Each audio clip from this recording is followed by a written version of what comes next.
čo sa týka čísel, tak sa nepozeráme až tak po followers, ale skôr nejakom engagemente, zásahu, interakciách, počte komentárov, lajkov a podobne. To sa snažíme naťahovať si.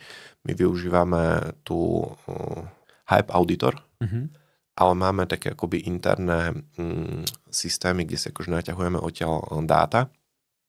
Riešime primárne čísla v kontexte engagementu a nejaké interakcie s ich publikom.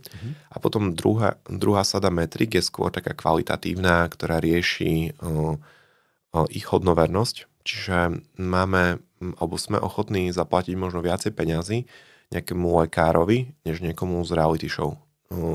Kvôli tomu, že ten lekár je častokrát vnímaný ako silnejšia autorita pri odporúčaní.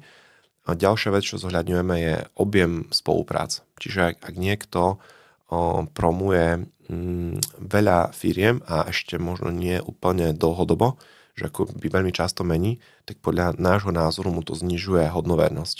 A tým pádom znižuje aj našu nejakú hodnotu v očiach zákazníkov. A ešte také ďalšia možno kvalitatívna metrika je relevancia pre našu cieľovú skupinu.